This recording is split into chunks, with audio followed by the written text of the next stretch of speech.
Hello, my friend. Welcome back to the show. I'm your host, Sabrina Magna, and today we are talking about what does a binge even mean? So I want to get down into the actual characteristics of a binge because I know that the word binge gets thrown around quite a bit, and there isn't so much of a distinction between binge eating, overeating, and if you're someone who feels like there's certain foods that you can't trust yourself around, if maybe you've engaged in secretive eating, hiding food wrappers or containers, eating alone when people have gone to bed, you maybe eat rapidly, over consuming food to a point of discomfort. Maybe you feel out of control around food, but you're not sure if it's full-blown binge eating, overeating, stress eating, what's really going on there. First of all, I so understand where you're coming from. I personally used to struggle with binge eating, and at the time there was so much shame and guilt wrapped around my behaviors that I never, first of all, sought out support. I never spoke to anyone about it, and I would be so curious. This was in my teenage years, so I would be so curious if I could go back in time and actually speak to someone about it, what kind of diagnosis would have been made back then. And it almost feels so far away, those issues that I used to have with food, but I still remember exactly how it would feel, what kind of behaviors I had. And I know that I would have really loved to have a podcast where someone actually broke it down for me. So that's what we are going to do together today, how to recognize it, how to recognize a binge, and what to do about it. So when the word binge was first used, it was in the context of drinking in the mid-19th century. So you've definitely heard the term binge drinking. And although that is still a term that gets used, it has now also been adapted to eating. And words like overeating and indulgence are often used to describe a binge in the context of food. Now, this quote-unquote indulgence, hence overeating, happens to everyone, men and women. For some, it's going to happen from time to time, and it has no impact on their lives. Even someone with the healthiest relationship with food, who is an intuitive eater through and through, will overeat from time to time. I'm a prime example. I have a extremely healthy relationship with food. I no longer restrict, and there are still going to be some times where I overeat. And that's what's really important for everyone to understand is no matter how much work you do on your relationship with food, overeating is a normal part of life. It doesn't happen often for me. It happens actually very rarely. And when it does happen, it's usually intentional. I know I'm full. Maybe my mom takes out a dessert and I really want to have a little bit and I end up overeating, and I'm perfectly okay with it. And that's something that I always talk about in the program is the intention and the feelings and the emotions associated with your behaviors. When I overeat, there's no shame, there's no guilt, it's not accidental, and it just is a normal part of life. Now, on the other hand, for some other people, and this used to be me, and this happens with a lot of women who listen to this podcast and have a history of dieting, binge eating is a genuine problem. It is chronic overeating and something that has a profound negative effect on their lives. And the scenario usually looks a little bit like this. It starts off with thinking about the foods that you deny yourself when you're dieting, and this soon changes into a strong desire to eat those foods. At first, when you do eat those foods and you quote unquote cave, it feels like a relief. It feels like a comfort. You might even feel a little sense of high. But then as you keep eating, it feels like you can't stop. The second you have one bite, you have to eat the entire thing, and you end up spiraling into a binge. You eat frantically, quickly, and until you're completely full. Afterwards, you feel angry, you feel upset, you feel mad at yourself, and you vow to be better tomorrow. This kind of scenario and this kind of experience can be really emotional. It can feel really heavy. It can be very frustrating because it becomes a cycle that is hard to break.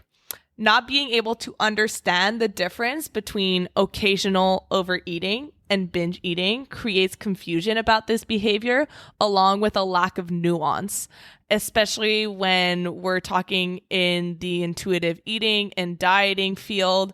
There is kind of all of these behaviors, emotional eating, binge eating, overeating, that gets umbrellaed into this one category. And without looking at what's going on underneath the surface, underneath the behaviors, it creates a lot of confusion.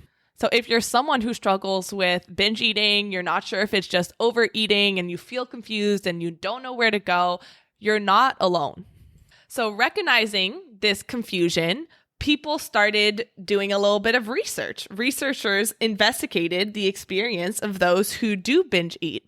And while no two personal experiences are going to be the same or identical, there are two features, two core aspects that most binges have in common.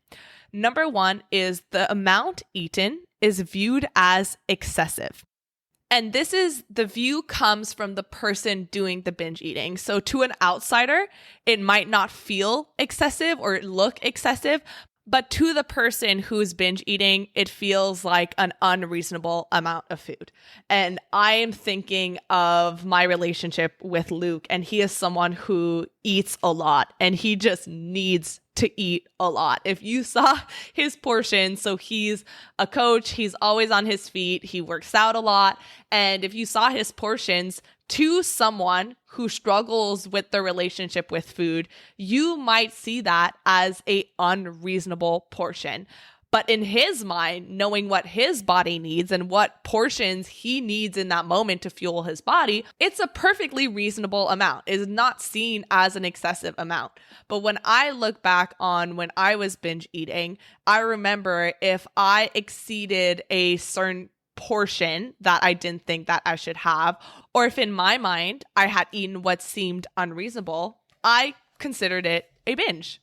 And the other feature that most people who experience binge eating have in common is a sense of loss of control. It's important to be aware that the technical definitions of binge eating generally specify an additional feature, which is the amount of food eaten was definitely larger than most people would eat under similar circumstances. The size requirement is ambiguous, and I'm going to talk about this a little bit later in this episode. But those two pieces, so excessive amounts of eating and a sense of loss of control, are big features of a binge. So now is a good time to pause and just reflect on maybe in the past week or 2 weeks, the experiences that you've had around overeating, and reflect on how you felt, if it did feel like you eat an excessive amount. And that excessive amount will also be in relation to what your body needs in that moment. There's going to be times where my hunger level is really high. Maybe I worked out a lot or haven't eaten in a while, and I'm going to just need a larger amount of food to satisfy and nourish my body. Whereas there's other times where my hunger level might be low, my activity level might be low, and I'm just naturally going to need less food. And so the amount of food that you eat is also going to be in relation to the amount of food that your body needs in that moment. And that's a big piece to keep in mind. So now that we have a good idea of what a binge means, let's get into the more technical aspects of the 6 characteristics of a binge. Because if you have an idea of what to look for, what it feels like, then you can recognize if you binge or if you know someone who binges. And the first step to change is always awareness. So the first characteristics to look out for is the feelings that you have before, during, and after a binge.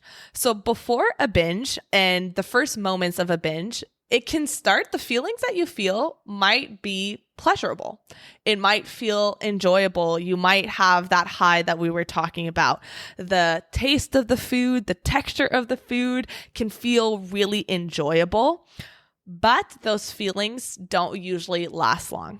As you keep eating, as you start feeling out of control around food, those feelings of pleasure might be replaced with feelings of shame or even of disgust as you keep consuming more food.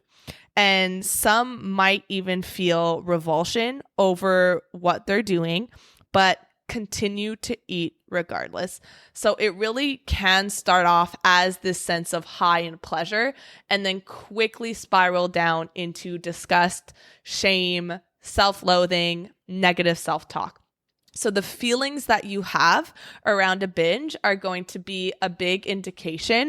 Think of that time on Thanksgiving when you go to your parents' or your sister's place and you just end up overeating. You're having good conversations and you just tend to give your body more than it needs. There's more foods available and there's not this strong negative emotion associated with overeating. You just kind of sit back and you're like, oh, I ate too much. That's an indication of those casual overeating situations that we were talking about at the beginning.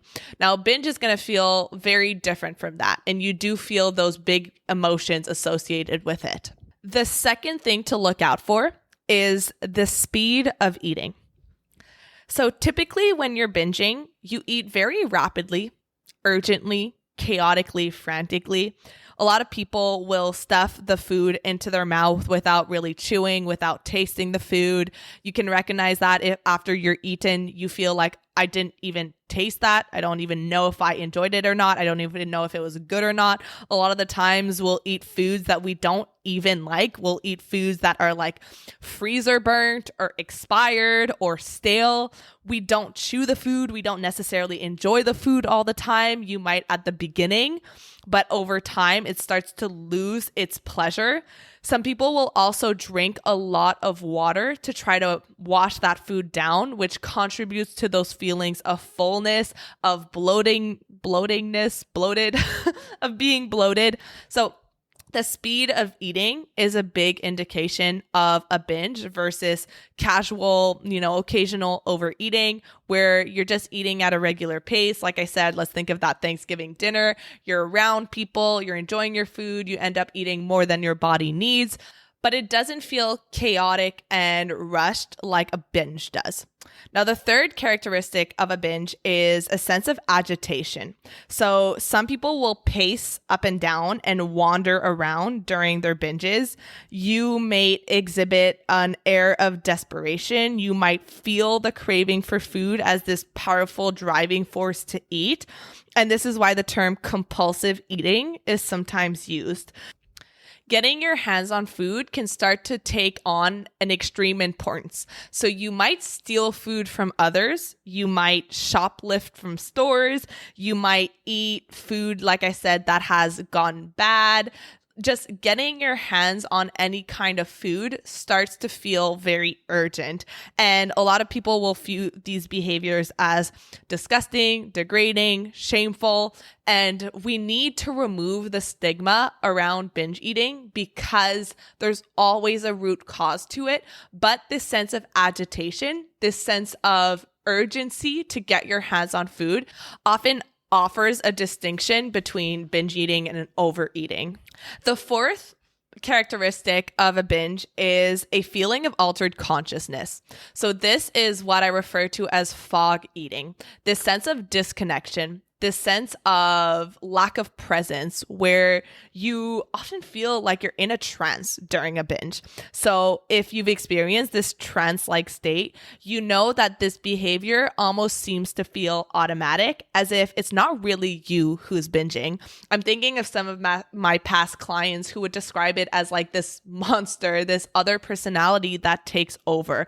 And it does go hand in hand with that feeling of loss of control. So you might also watch TV or be on your phone or pace around like we talked about before, using any kind of distraction to prevent you from thinking about what you're doing. So this sense of fog eating, of disconnection while you're doing it, is a fourth big characteristic of a binge. The fifth hallmark of binge eating is secretiveness. So eating in secret after people have gone to bed. And this often goes hand in hand with the shame that we have around these behaviors. So A lot of people are able to hide these behaviors for years of their life because they'll do that by eating in a relatively normal manner in front of people and then binge at night once people have gone to bed, when they're out of sight. You might eat a regular normal portioned meal and then go back for leftovers later. You might hide food in your room or eat when no one's around, go down to the basement. And so this sense of hiding that goes with food often characterizes a binge. And that leads us to the sixth and final characteristic of a binge, which is that sense of loss of control. So I remember when I was binge eating, it really did feel like a switch goes off. And like we were talking about before, when there's like the second personality that comes in and takes over, that sense of loss of control can start before you even start eating. For others, it emerges gradually as you start to eat, or it may come on suddenly as you realize that you've eaten too much. Interestingly, some people who have been binge eating for many years report that their sense of being out of control faded over time. Maybe it's because they just started to learn and to believe that their binges are inevitable, so they no longer resist them. Some people even plan their binges ahead of time, which you might hear as cheat meals or cheat days, which are really just planned binges, and it becomes a self-fulfilling prophecy. Planning ahead allows people to exercise some degree of control over when or where their binges are going to take place, which they think minimizes the impact. So if you hear people who will be quote unquote in control from Monday to Friday and then have a cheat day on Saturdays, what you'll really see that as is a planned binge ahead of time. A lot of people will also report being unable to stop eating once they've started. So if you see yourself as someone who, once you have a bite, you just can't stop, and you think that abstinence and not eating that food altogether is the solution because you don't think that you're able to eat in moderation or in balance, then this often is a sign that binge eating is involved. So those are the 6 main characteristics of a binge that make that distinction between casual overeating and binge eating that starts to be a problem and impact the quality of one's life. And these are all things I see very often when people come to me and they've been dieting and restricting food for a very long time. So to recap, those 6 characteristics are the feelings involved. So starts neutral or even pleasurable, and then quickly spirals down into shame, disgust, guilt. The second one is the speed of eating. The third is a sense of agitation, of franticness. The fourth is a feeling of altered consciousness, fog eating. The fifth is secretiveness, hiding your food, hiding your behaviors. And the sixth is a sense of loss of control. Now, this is not a diagnostic podcast. So if you suspected that you do struggle with binge eating or even binge eating disorder, which is a whole other category that we are not going to get into this podcast. And if you do suspect that you are suffering from binge eating disorder, please consult your primary care doctor or a therapist. But I hope that this podcast served as a source of education, of awareness. And if you do recognize that you are struggling with binge eating, it is affecting the quality of your life, and you are sick of the same old advice that doesn't work, like avoid these foods, keep them out of the house, go for a walk, journal, cuddle with your pets, and it's just not working for you. And insanity is doing the same thing over and over again and expecting different results, and you're sick of that, and you're ready for a different approach that is actually going to create long-lasting transformation and changes in your life, then that's exactly what we are going to cover in my brand new intuitive eating challenge. So if you've been part of my challenge before, my intuitive eating challenge, then you know that we have a different theme every time that we do it. And because as I've been working with clients and I'm constantly getting DMs and emails, one of the topics that I hear time and time again is binge eating. And this has always been something that I've mentioned in some of the past trainings, but I wanted to do a full training, a full challenge 3-part challenge on this topic to uncover and help you understand the 3 main reasons that we binge eat and what to do about it. So if this episode really spoke to you, then you can go to sabrinamagna.com/challenge, or of course the link is going to be in the show notes. And when you learn what I'm going to teach in this challenge, I'm going to play a little clip from one of my past clients who struggled with binge eating for 3 years. And after learning the strategies and the mindsets involved, here is what she was able to say after just a few weeks. All right, so just wrapping this up, I hope this was a valuable episode for you. If you are struggling with binge eating, you can keep trying to solve this on your own. You can keep trying the same old tactics, or you can get the support that you need to try something different, which is exactly what we are going to do in the challenge starting September 5th. So I can't wait to see you inside. Have an amazing rest of your day. Thank you so much for listening. I appreciate you, and I will see you on the next episode. Thank you so much for listening to today's episode. If you found it valuable, I would love if you would share it with someone you know that could benefit. If you're loving the show, don't forget to subscribe over on Apple Podcasts so you don't miss a single episode. I really love hearing feedback from you, so please leave a rating and review over on Apple to help us get in the ears of more people who need it the most. Finally, come hang out with me on Instagram at Sabrina Magna Health for more educational content and get up close and personal with me. Thank you so much for being here, and I'll see you on the next episode.